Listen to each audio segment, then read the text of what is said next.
Welcome to the Pre Nup, the wedding-obsessed podcast designed to help you plan your dream day. I'm your host, Adriana, and each week I'm joined by the industry's top professionals, celebs, influencers, and friends who are sharing their best tips, advice, and mistakes they've made so you don't have to. The Pre Nup is a Love Stories TV podcast. This episode is brought to you by Thigh Society. Say I do to all-day comfort with no chafe, no sweat flip shorts. Before getting married, many brides will start to focus on the little things that bother them, whether it's the hollows under their eyes, fine lines around the mouth, an upper lip that disappears with a smile, or maybe they're content with their perfect face, but for the mere mortals out there, feeling self-conscious about the way we look is not how we want to spend our wedding day. If you are in the category of people looking to get a little treatment, procedure, enhancement maybe before your wedding, there are so many incredible options, some of which you might not have even heard of. And especially before your wedding, we want to make sure you're doing treatments in the right way and at the right time, which is why I'm very excited to present today's guest, Denisse Serrano, lead provider at SkinSpirit in Park Ridge, New Jersey, known for her natural-looking approach and incredible facial balancing. She's been featured in Marie Claire, People Mag, and if you want an appointment with her, you better stop what you're doing and try to book it now because you're going to be waiting a while. Denisse, True. Tis true. Welcome to the Pre Nup. Thank you for coming. Thank you for having me. I'm so excited. I'm very excited. We have much to talk about today. Absolutely. I could talk about, I go to a party and this is the first thing I talk about, sadly. Well, no, it's not sad. I'm sure people stop you in your tracks and are like, what do you do? What do I need to do to have your skin? Yeah. And you have all the secrets. Always. And especially for brides too. So what would you say percentage-wise of your clients are brides? A decent percentage. Yeah. If it's not a bride, it's mother of a bride, sister of a bride. So my entire spring is pretty much dedicated to brides. Okay. Or somebody that's getting ready for a wedding. In the wedding sphere. Yes, exactly. So I would say from like February to July, it's pretty heavy on that. I would say like 50%. Wow. Okay. Which is... It's huge. Yeah. My demographic is women between their late 20s and 50s. Okay. That's the population I see. And then, mother of the bride too. Sure. Everybody, I just finished getting a mother of the groom prepped for her son's wedding. And it was a whole year-long process. A year long? Yes. Okay. But she was thrilled. Oh, yeah. I need to see these results. Yeah. So for brides specifically, what do you find are some of the common things that they're looking to maybe enhance or update, refresh? Okay. Definitely the upper third of the face. Okay. Like under eye hollowing, as you mentioned. Yes. And then just skin. And a lot of people... Of course, we know skincare is so important. I think it's the number one thing that should be taken care of at home. Okay. But there's a lot of things that injectables can do for you to make your skin look glowy. So Botox in itself, right? Wrinkles are part of your skin. So if you have good skin, meaning no acne, but you have some wrinkling going on, it can make you look really tired and even angry. Yeah. So doing a little bit of neurotoxin can totally just enhance and make your skin look glowy. There are studies that show that Botox actually helps with rosacea, with acne, with sebum production, making your skin look very airbrushed. Okay. So it really is so important. And I can't finish answering this question without bringing up SkinVIVE. Okay. So SkinVIVE is the newest injectable on the market. Oh, okay. I've never heard of this. Okay. SkinVIVE. So it is a skin booster, and skin boosters have actually been around in Europe for a decade or more now. Okay. But recently FDA approved in the US. So what a skin booster is basically like a serum in a syringe. So its consistency is not like a gel. Okay. It's much more thin, and it's delivered into the skin to attract and pull water in from the environment so that your skin looks supple, dewy, hydrated. It helps with texture, with wrinkles. I have such great before and afters on my IG. So I have patients that have like severe wrinkling that has maybe been going on for years. Yeah. And Botox alone is not able to take care of it. Add a little SkinVIVE and it's like a filter. It really is so incredible. So 2 questions for you. One, you said neurotoxins earlier. Is that like a generic of Botox? Sorry. Yeah. So I want to term it properly. Yes. Neurotoxin means wrinkle relaxer, Okay. AKA how the public knows it as Botox. But Botox Cosmetic is a specific brand. Yes. So I just want to make sure that I'm educating our listeners. For sure. And they should know the difference between like Botox Cosmetic, Dysport, Xeomin. Those are the different brands. So you know how like people would say, oh, give me a Kleenex. Yes. You know it's A tissue Band-Aid. paper. Or Totally. Band-Aid, right? Yep. But we're actually talking, it may not be Kleenex, it might be the Target brand for tissue paper. For it's sure. the same thing with, Do you find that there is a best neurotoxin on the market or one that you favor for certain things? Oh, God, putting me on the hot spot here. You don't have to answer this either. No, it's fine. It's okay. There's like 3 brands or 2 or 3 that I favor the most. Okay.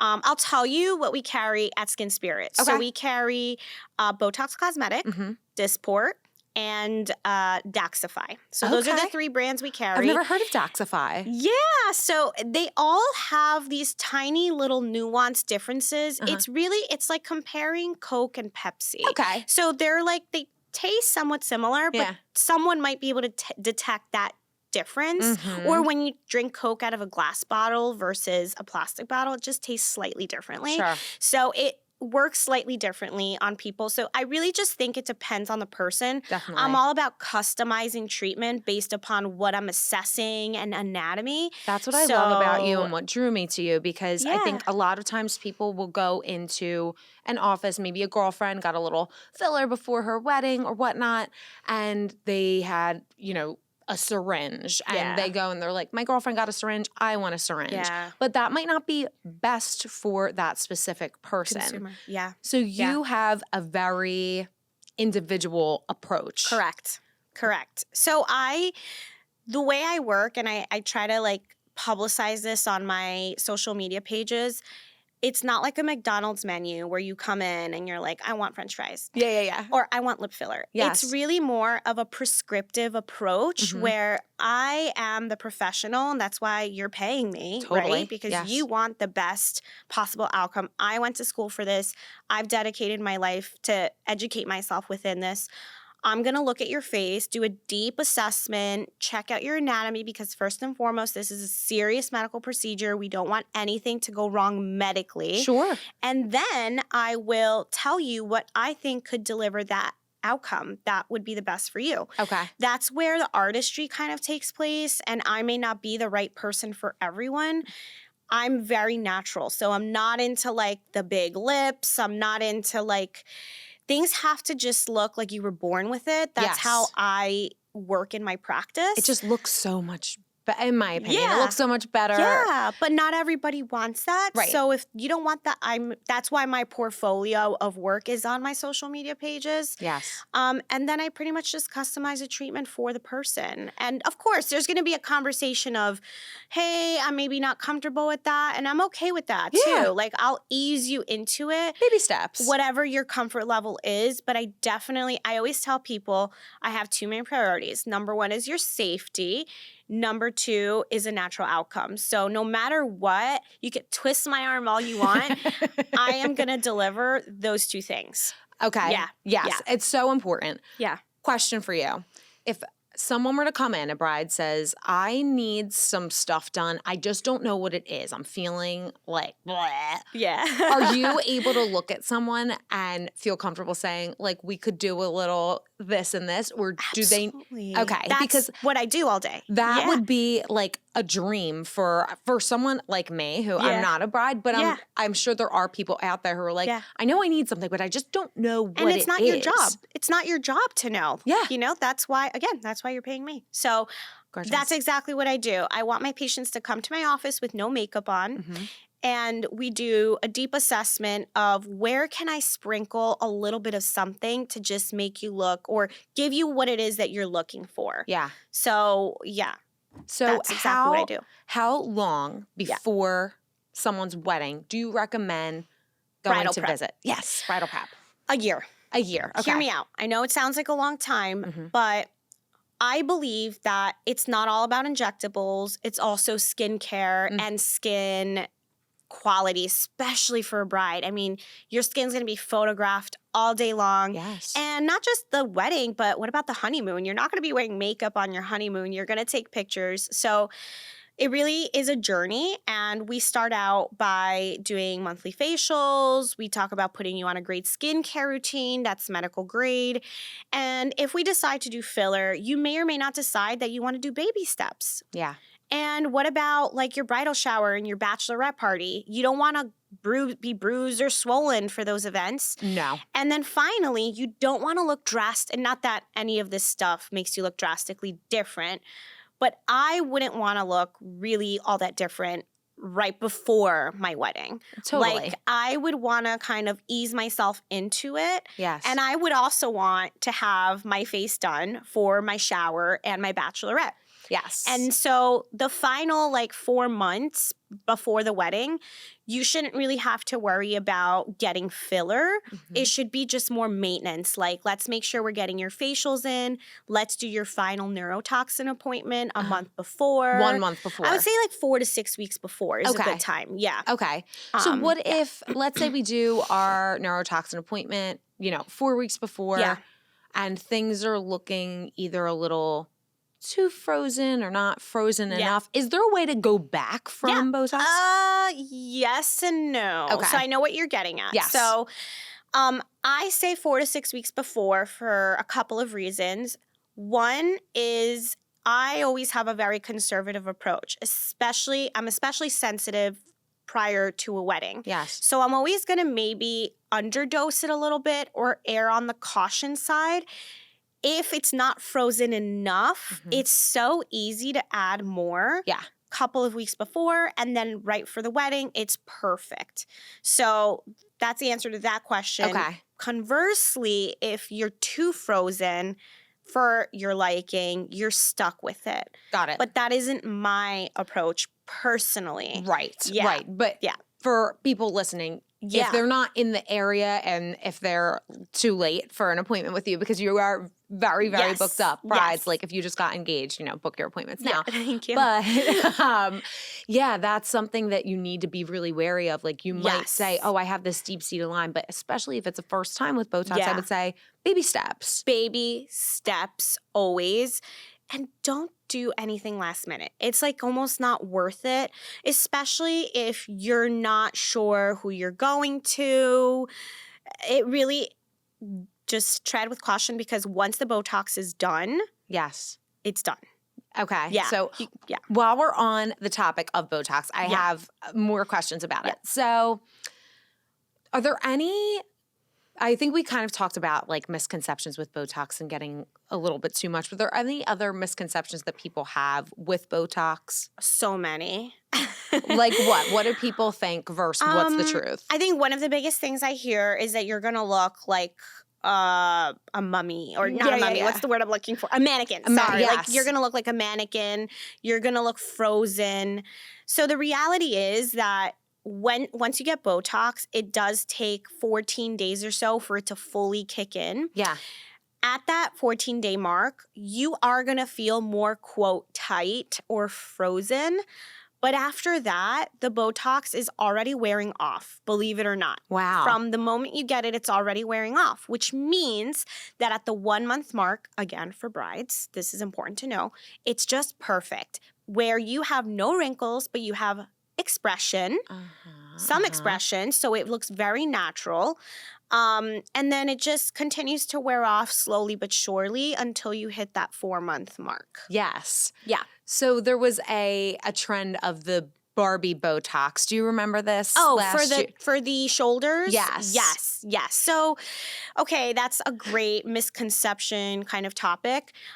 It's not a procedure that I often do for a few reasons. And for anyone unfamiliar, can you just explain a little bit what it is? Sure. Okay. Because you can do it better than I can. What we're talking about is trapezius muscle Botox in order to elongate the neck and give you a more like heightened look, make you look a little slimmer, a little taller in like that shoulder neck area. And for women, having bulky traps can look a little bit masculine. Sure.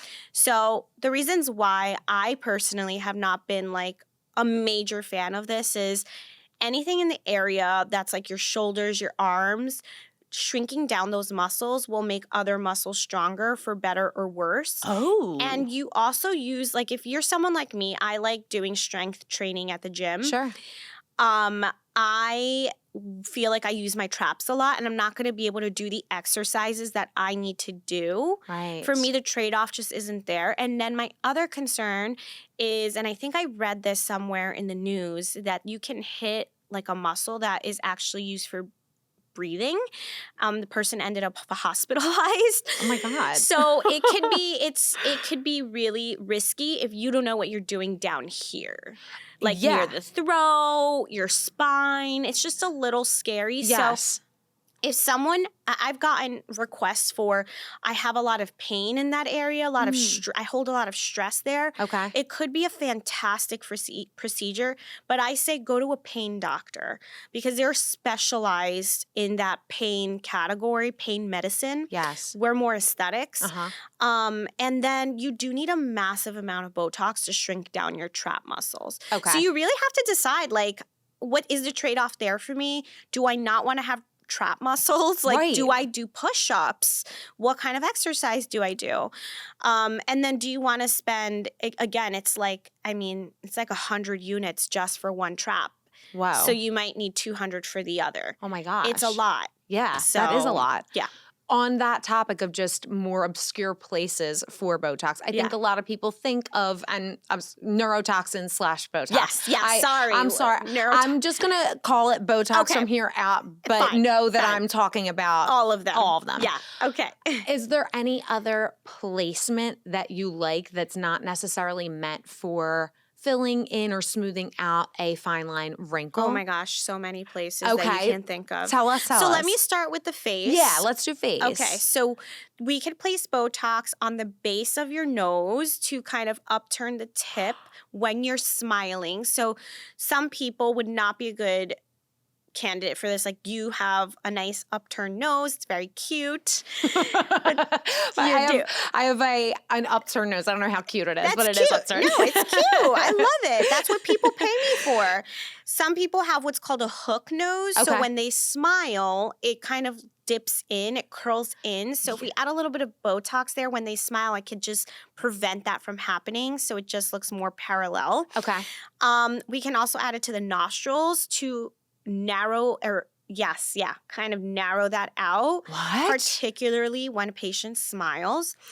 We can also add it to muscles near the nose to prevent wrinkling, horizontal lines there. Frown lines, so to prevent frown lines. And then one of like the hottest things that's been spoken about right now on social media is doing neck and jawline Botox. Yes. I'm not talking about like masseters. Okay, or that's what TMJ. I'm familiar with. The masseter for slimming, I hear people talk about that. Yeah, I am, and I'm not a huge fan. It just depends on the person. Again, like customizable. I'm talking about there's like this muscle that we have that starts around the jawline and goes down into the collarbone. And if we relax that muscle, we get more of like a lifted, snatched jawline kind of appearance without risking a jawline weakening. So if you have a nice contour jawline and then you do masseter Botox, it can actually ruin that for you. Interesting. It can weaken your jawline angles, which, you know, in some cases that might look good, but in most cases, having a snatched and angled jawline makes you youthful and reduces the appearance of jowling. So multiple benefits: reduction of jowling, jawline slimming, jawline tightening, also like that turkey neck kind of appearance that people have, snatches that up. Now, none of this is surgery, so everything is going to be like a 10 to 15% improvements. I know that sounds like a little, but when you look in the mirror, it makes a big difference. And I also think it varies upon age. So if you're like in your 30s or early 40s and you're doing these procedures, it might have more of an impact. You might get more like a 50% improvement versus someone who's like in that 50 and above age category, They have a lot more skin laxity, sadly. Yes. It happens to all of us. It will at some happen point. to all of us. So Yes. they might not see the effect as much, but if you start doing these treatments when you are in your 30s, you're going to see that by the time you get to your 50s, it's not going to be as bad. Yeah. So other obscure places, calves, people do Botox in their calves. Oh my God, to need slim it. out slim out their calf muscles. What? Chin. So there's something called chinulite.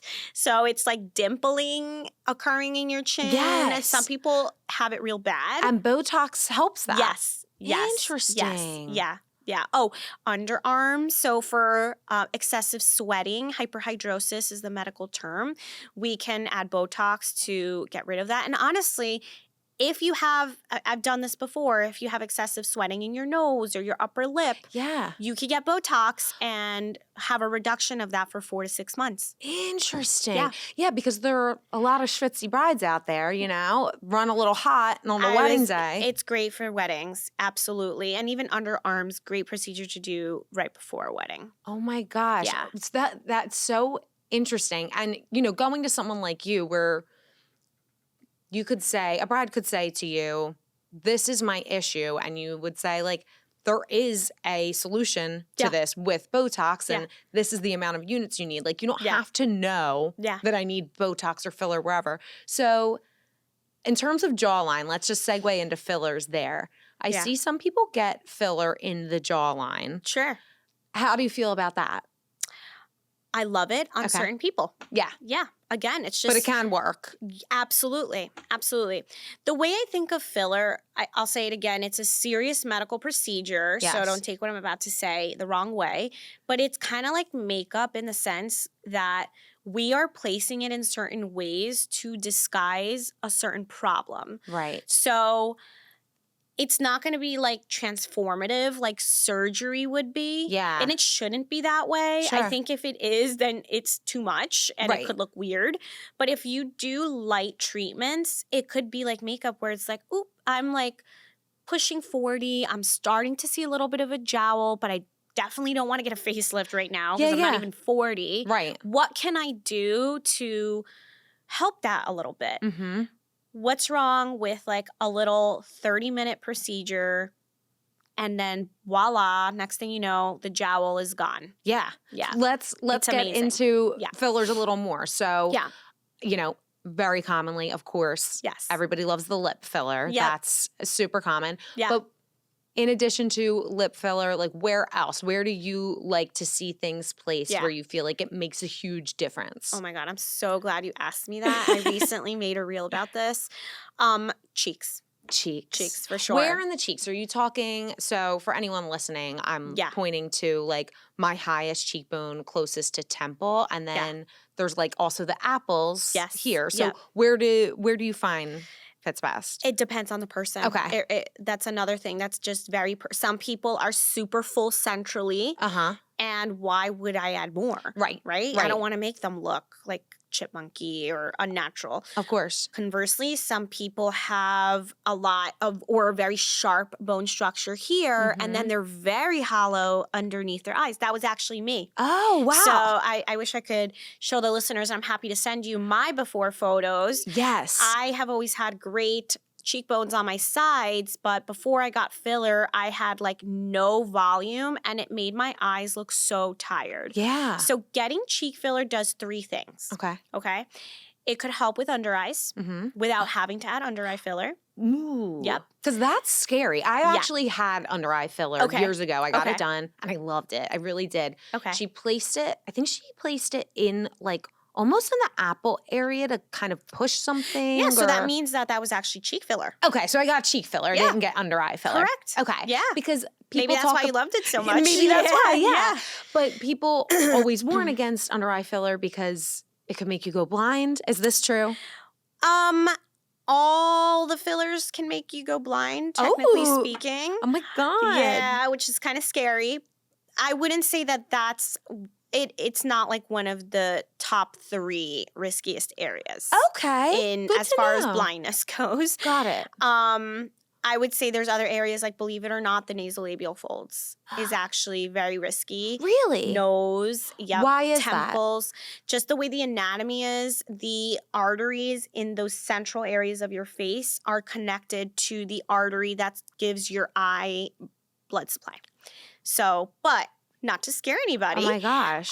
There's only been one reported case of blindness in Thailand like 8 years ago. Okay. So Okay. it is very, very, very uncommon. You can imagine the millions of people, not just in the United States, but Canada, South America, Europe, everybody's doing filler. So the odds are pretty good. Yeah, the odds are like pretty good. There's been no reported cases in the United States. Okay. So that's good. So you brought up temples. Why would someone get temple filler? Okay, temple filler. So what it could do for you is if you have the side of your eyebrow looks like it's being like pushed in, making your eye being like it's dragged down, adding a little bit of temple filler can give you like a more cat eye uplifted appearance. I call it the winged eyeliner, but filler version. Cute. Yes. Oh my gosh. Yeah. So this is fun. Yeah. So if you have a little bit of depression here, unfortunately, it's a sign of aging. It makes you look sunken or tired. So it really gives you like a more elevated eye appearance. And if you're suffering from under eye hollowing, rather than just going straight to filler, consider temple filler or cheek filler like we talked about. Right. So, yeah. So I want to come back to filler, but just while we're on the topic of under eye, are there any other treatments if someone didn't want to go for either Botox or filler? Would SkinVIVE that you brought up earlier, would that be an option for under eye?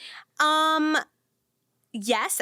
Excuse me, I have used it for the under eye, but it's been more so for skin quality purposes. Got it. Yeah. Okay. Yeah. Okay. Yeah. That makes sense. Yeah. Is there any other injectable that is kind of, other than SkinVIVE or, you know, a neurotoxin or a filler that would work well, not just for under eye, but, you know, if someone was maybe not so much looking to do Botox or filler? Sure. Yeah. So there is actually something called PRF. Okay. I've heard of this. Yes. So PRF stands for platelet-rich fibrin.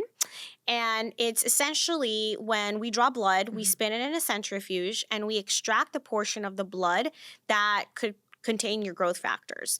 And we found a way to make this viscous, like a gel, and we then insert this material that is literally your own blood into your under eyes to help with hollowing. But not only will it help with hollowing, but it could stimulate collagen production. So I know, I see your face. This is great for everyone. This sounds amazing. Yes. I know, but there's two caveats. Okay. One is that this is going to last you 6 months if you're lucky. Okay. It may not, whereas under eye filler is more semi-permanent. Oh. So if you do under eye filler, and this is in my hands, all right? Everybody is different with my techniques and my approach. I do under eye filler once, and I pretty much never do it again. Wow, Because I really? believe, I think that the cumulative effect of it is how you end up with the complications like migration and Tyndall, and so. Well, that's what I was going to ask you, Denisse. I hear a lot of people worry or complain about migration of filler. Yeah. So they get it in one spot, it looks fabulous, but a little while later, you know, they got a wonky lip and they're looking a little nuts. Yeah. So how do we avoid that? Yeah. It's really hard, and you could go to the best injector in the world, but it could be that your boyfriend bit your lip the wrong way and it moved, like things like that. But that typically happens within the first 6 weeks. So let me go back to that. In the first 6 weeks, you don't really want to be doing any aggressive facial massaging. You don't want to have like those intense make-out sessions if you're getting lip filler. Okay. Because it could move in the first 6 weeks. After the first 6 weeks, the filler integrates into your skin. It almost like meshes in with your skin. But then when it, quote unquote, and half the time people are saying they're filler migrated, it may not be migration. It might be some other problem. So I see a lot of people coming to me saying, my under eye filler migrated, but really it's something called Tyndall. Okay. So Tyndall effect is when the filler under the eye, or anywhere I should say, is placed too superficially. So it's visible. Okay. You can actually see it. And sometimes that occurs either from poor placement or too much. And I honestly see it from too much. Okay. So patients like get it once, they love it, They're like, okay, the effects went away. They go back. The doctor's greedy. They inject them. They get it again. And then the filler just starts to move because there's just not enough space for the filler to go. And then it just starts moving or it starts like becoming more superficial. And that is really the most common filler migration concern that I see. Same with the lip. Yeah. People get lip filler. They love it. They get it again. They get it again. And then next thing you know, they've had so much filler that the filler has had nowhere to go. And it moves into like the upper lip zone underneath the nose. Right. And it's called a filler mustache. Yeah. It looks a little bit like a Who, like a Whoville. Yes. You know? Yeah. So that is really interesting. So it has to go a little bit deeper than maybe some people are doing it, or is that? I don't think it's technique. It's just too much, too fast. Yeah. People are doing it too much. So even with lip filler, if I feel like my patient's maxed out after 2 appointments, I'm not going to say to them, come back next year, we're going to do this again. Right. They don't need it. Right. So I had lip filler a year ago or 2, and prior to that, it was 3 years prior. Wow. So I'm not like doing it all the time, like every 6 months. If I did, I would definitely have migration. It lasts a while then. It lasts so much longer than I realized. There are a lot of studies that are showing us that filler can last up to a decade. Whoa. So it's really good if you're seeing a injector that you love and you trust them and you're in love with your results. Yeah. Obviously, you spend thousands of dollars. You definitely don't want your results to go away. Of course. Yeah. But filler is dissolvable, right? It is. So if you don't like it, there is an antidote that's a liquid solution that can get rid of it in seconds. Amazing. Yeah. Every bride fears an uninvited guest at her wedding, and this one might be the worst of all. I'm of course talking about the dreaded thigh shave. Most brides won't tell you the truth, that under those great big gorgeous gowns, they're sweating their something blues off. But I have discovered a miracle trick to avoid this. There's a product by Thigh Society called the Cooling Shorties. Truly a miracle undergarment. These are ultra stretchy, barely there undershorts that keep your legs from rubbing together and keep your booty from sweating through your dress. Because we have enough to worry about on the wedding day. We don't need to add rearranging ourselves mid-vows to the list. These are truly like being naked, but better. You'll want to save that for the wedding night. Ladies, these are not compression shapewear because we want to feel sexy on the day, and what is less sexy than being sucked in so tight we can't breathe while our undergarments dig into our skin? I object. Thigh Society Cooling Shorties just give you this perfect, gorgeous smoothing effect for your dress to lay over and hugs you in all the right places. Don't tell your future spouse. These are so flattering, cute, and comfy for every bride from size XS to 6XL. Oh, and they also make great gifts for bridesmaids. They're perfect for you and your girls to wear under those little getting ready robes. Trust me, the gals will thank you and your thighs will thank you. Thigh Society is offering Pre Nup listeners a special 15% off when they use code PRENUP15. So let's just say, you got filler in your lip or under eye and it's starting to what was the word you trindle? Tyndall. Trindle. I'm just making up words now. Okay. I love it. So starting to tyndle. And is tyndle a verb? Is it yeah. It's just something can tyndle. Yeah. Okay. All right. So we're tindling. And we're tindling. We're tindling. And we want it to look a little more natural. We come to you. Yeah. Are we dissolving things before putting in that new filler? Correct. Okay. Yeah. Okay. Yeah. So my analogy, I love analogies because that's how I can get people to understand medicine. Yeah. Is it's like you're coming to me because you want a fresh manicure and you have chip nail polish. I got to get rid of the bad nail polish first if you want a gorgeous fresh manicure. So makes sense. Yeah. Okay. All right. Love it. Yeah. Love it. Yeah. This is very, very helpful. Yes. Good. Okay. So what about any treatments, like for injections for plumping? Okay. So things of the lips. Are there any other places that people find that they want to plump up? Like, of course, cheeks is an area that I think of, but otherwise, I mean... I would say cheeks, lips, jawline. Yeah. People often come in just requesting jawline filler. Every now and again, chin filler. I would say, and nasolabial folds too. Yeah. Yeah. So I'm not looking to do this, but like I have a little chin dimple. Okay. I call myself John Travolta. And what if I wanted to put filler in there? Like, can you fill a dimple? Yes and no. So we can lessen the appearance of it. Okay. but the dimple will still always be there no matter what. Okay. And there are women that have come to me specifically requesting that. The reality is, according to like our aesthetic medicine standards, is that having a cleft chin is on the masculine side. So if you wanted a softer, more feminine look, then that would be something that I bring up as part of my consultation. Like, hey, we can do this if you wanted to. Yeah. But if it's something that your mom has or your dad has, then we, of course, don't have to do it. Yeah, totally. Yeah, I get my butt chin from my dad. Hi, Dad. I love it. And I love it. It's like, sexy. It's a little masculine, but I don't know. It's part of you. It's part of me. Yeah, Exactly. yeah. It's a little quirk. Yeah, I you love know? it. I mean, of course, I'd rather like the cute chin dimples, but whatever. I got it from Jean and I'm proud of it. Aww, so cute. So what about we talked about a couple more like obscure places and we talked about Botox in the nose, but we see those liquid nose jobs with filler. Liquid rhinoplasty. Yeah. So I know that the goal is like that little like cute upturned kind of thing going on. Yep. But from a side view, does that make the nose look bigger in any way? No, not if it's done right. Okay. So again, less is more. Yeah. I think if you add a lot of filler there, number one, that's extremely dangerous. Yeah. And number two, it can add width. Totally. Yeah. I do a fair amount of liquid rhinoplasties. I'm super conservative. I'm like using anywhere between 0.1 to 0.3 cc's at most. Okay. Most of the time, I'm using like 0.2 cc's. Okay. Yeah, maybe less than that.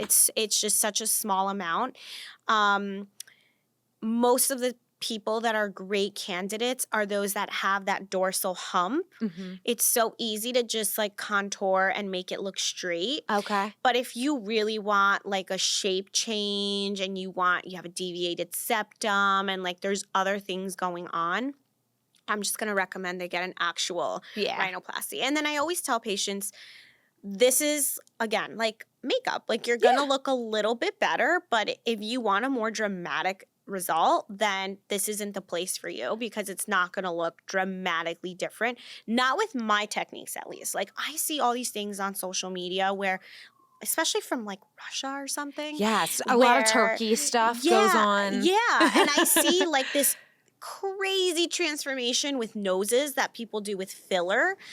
And perhaps that's doable, but I'm not going to do that because of all the risks. Right. I'd rather just, again, conservative approach, very, very tiny amounts.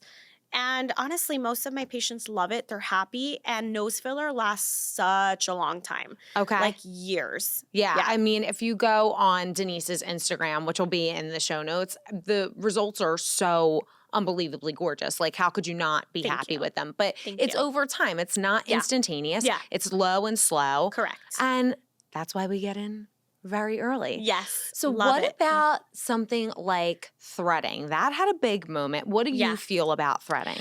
I think there's a time and a place. Okay. There's nothing in aesthetics that I'm like, no, it's a no for me. Yeah. Because I believe when you go to the right person, if they're a master at their craft for that, then you're probably going to get a great outcome. Okay.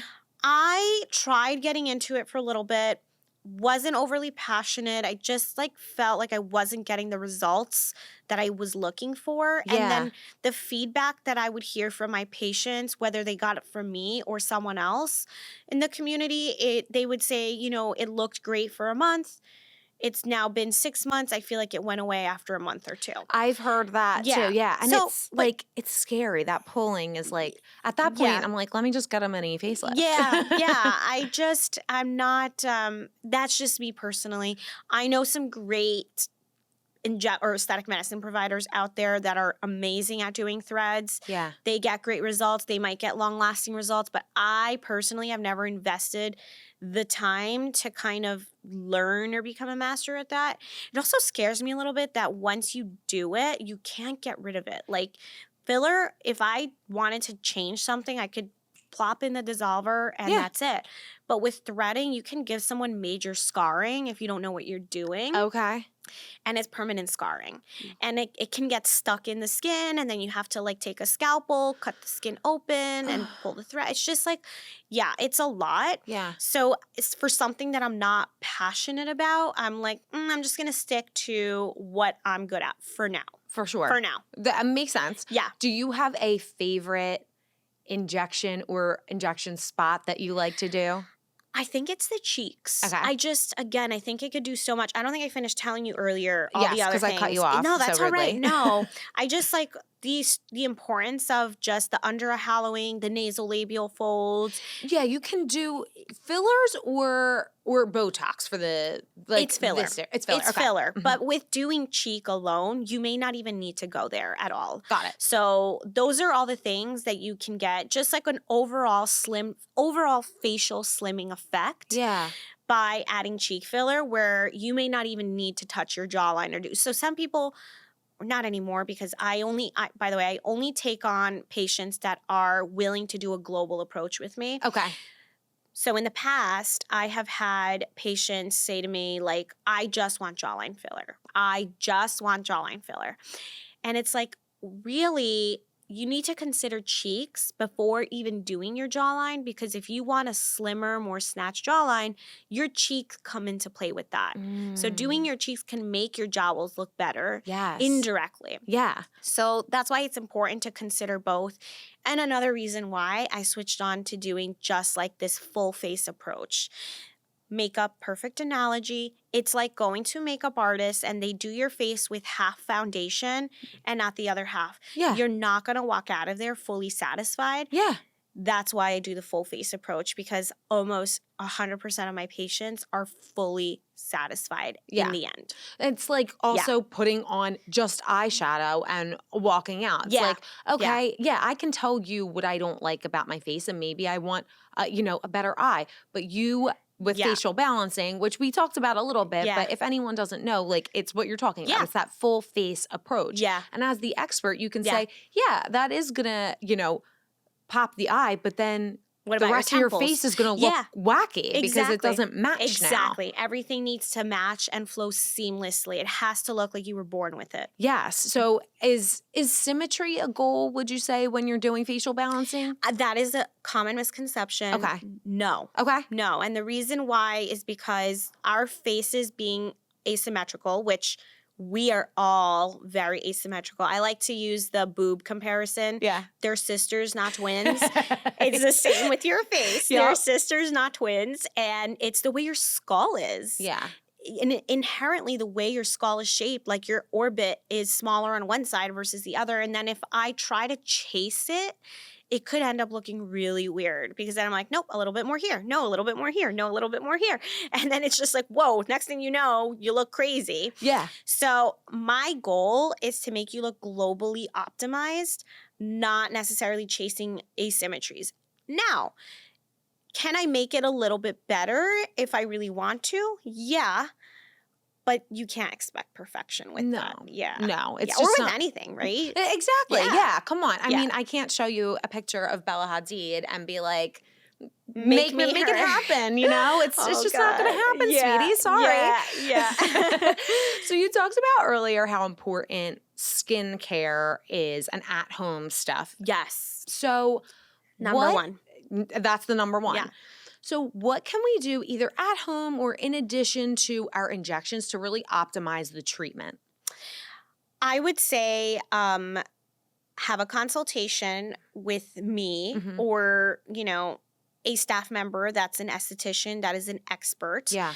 And with all my new patients that come in for facial balancing, skincare is included in that consultation. Okay. Whether you're a bride or not, because my injectable work isn't going to look great if you have a ton of wrinkles. So I'm going to give you like a prescription format of medical grade skincare that you can go home and start doing. So let me just debunk some myths here. Yes. Sephora and Ulta and Macy's and Nordstrom, they all have great skincare lines. I'm not saying they're bad. Sure. But I want to say the difference between medical grade skincare and commercial skincare.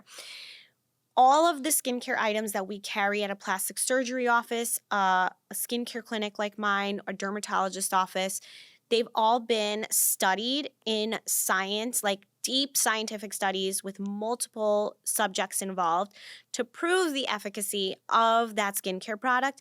Not only that, but then the ingredient potency is going to be slightly higher in some of these products. Yes. So if you're on a budget, I'm going to be honest, buy a moisturizer from CVS, buy your facial wash from CVS. But if you're looking to like have a major glow up with your skin, you need to invest your money in serums and active ingredients like retinol. So you can splurge on those, save money on the face wash and the moisturizer.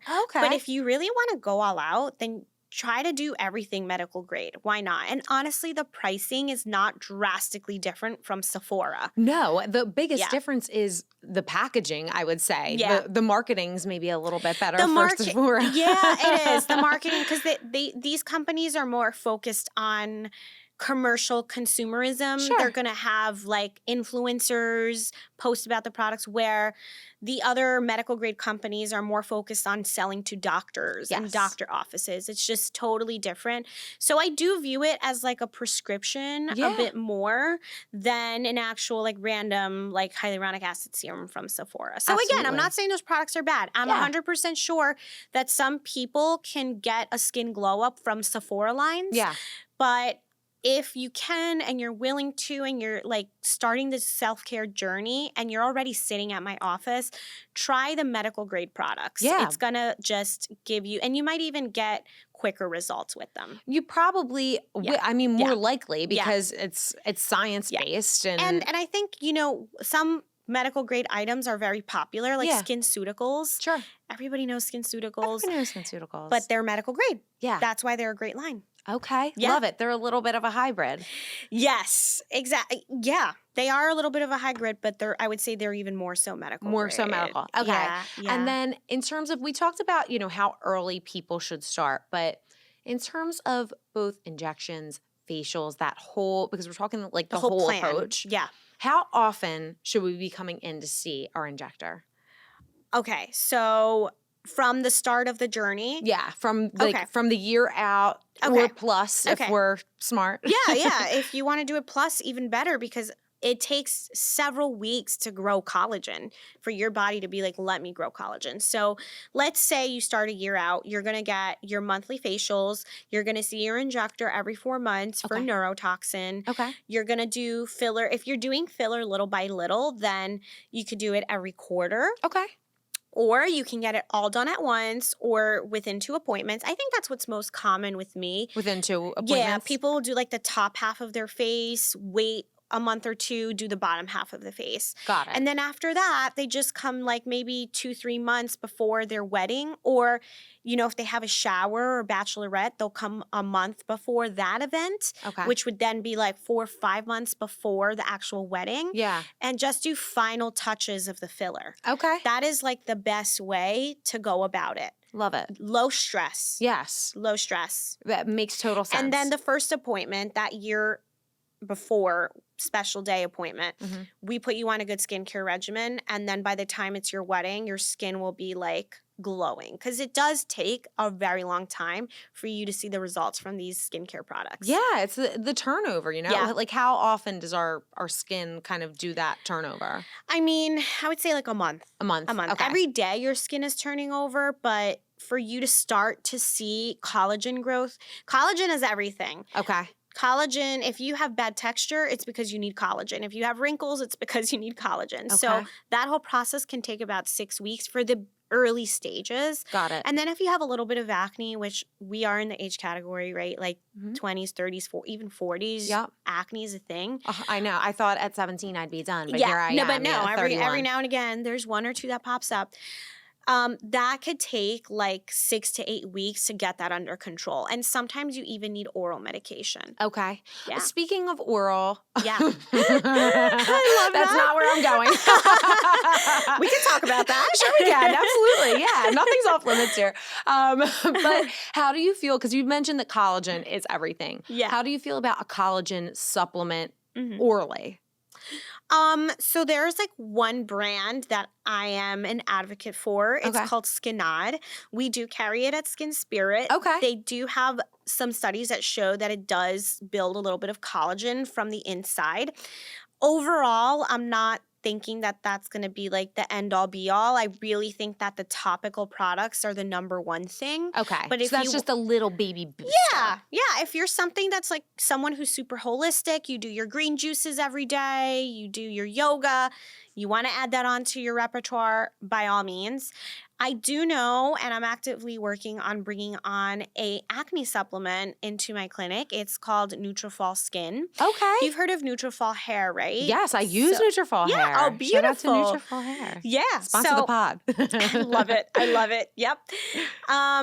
There is also a Nutrafol Skin coming, and it's to target acne.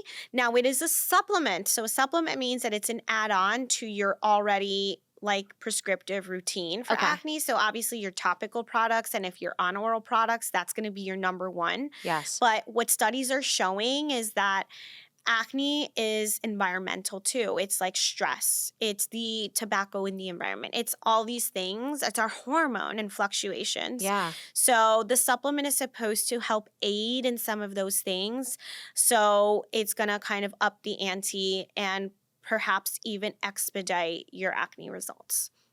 Who doesn't want that? Yeah, and it's just a supplement, so you don't have to take, it already has vitamin C, vitamin D, so you don't have to take more in addition to that. Absolutely. Yeah. Okay. Perfect. And we only have a couple more minutes, so I want to get through the rest of these. But we're gonna have you come back on because I told you I talk a lot. No, it's great, and we'll have to do another segment of this because there's so many things that just from what you've told me now are popping up, and I have more questions. Good. And I'm more than happy to come back. I would love it. Yeah. If anyone ever has questions, always email, write in, and we can get Denisse back on and get all of our questions answered. Beautiful. But we do a segment every episode. It's called Premarital Counseling. So a listener will write in. We keep it anonymous with a question, query related to their wedding, and we try to give them a little advice. I love it. Yeah. Oh my God. Yeah. That's amazing. Where were you when I was getting married? What the heck?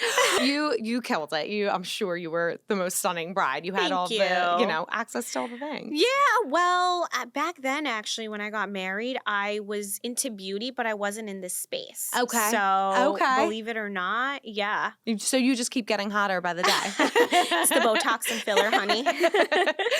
All right, so this question is coming from, we're going to call her Cindy Lou. We were talking about the Who's earlier. It just came to mind. Sure. But she says, I've been toying with the idea of lip injections for a long time. My fiance is so against it and has begged me not to, but it's something I've wanted to do for a long time. My lips are not small per se, but I would love just a tiny bit bigger lip on top because it disappears when I smile. With my wedding coming up in the fall, I don't want to look back on pictures and wish I had gotten a little something, but I don't want to upset my fiance. How should I handle this? You could do what everybody else does and not tell them. No, I'm just kidding. No, I'm not kidding. Do it. Because my husband, shout out to Jake. Sorry, Jake, cover your ears. But when I first started getting Botox, which you can see I'm a little overdue for, but when I first started getting it, he was like, don't do that. You don't want to do that. Yeah. There's no reason. I'm like, fuck you. I'm doing it. He doesn't even know when I get it. He has no idea. Yeah. So, first and foremost, I think you should do what your heart desires. If you're going for a very natural look, seek out an injector that is going to deliver a more natural approach.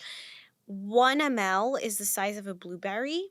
So it's actually not that much. Yeah. And really and this is where I almost feel bad for consumers because it's hard to find an honest person. Yeah. If someone comes to me and they're like, these are my concerns, I only want a little bit in the top lip, but I want a natural outcome, I'm going to deliver that, and I'm very confident. So it really is about, she needs to find her person that she's going to trust and maybe even do a consultation before she actually does the procedure. And bring the fiance.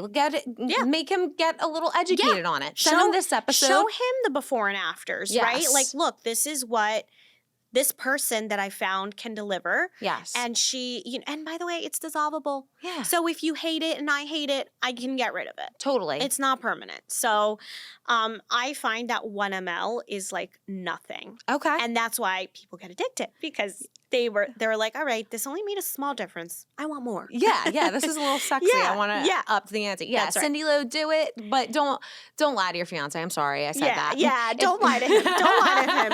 Make him a part of it. Yeah, make him a part of it. Show him the before and afters. There's plenty of injectors that will have good before and afters that are very natural that I think he might find appealing. That's good advice. Welcome back to the Pre Nup, ladies. As we jump into the after party portion of our show, it's time for one of my favorite segments, Honeymoon Hotspots, brought to you by our amazing sponsor, Honey Fund. Honey Fund is the perfect way for our couples to receive the gift of unforgettable experiences on their honeymoon. And guess what? For a limited time, our listeners who start their registry at honeyfund.com/prenup will get $25 added to their Honey Fund account. Visit honeyfund.com/prenup and kickstart your registry for your dream honeymoon. Yeah. Top honeymoon recommendation. Okay.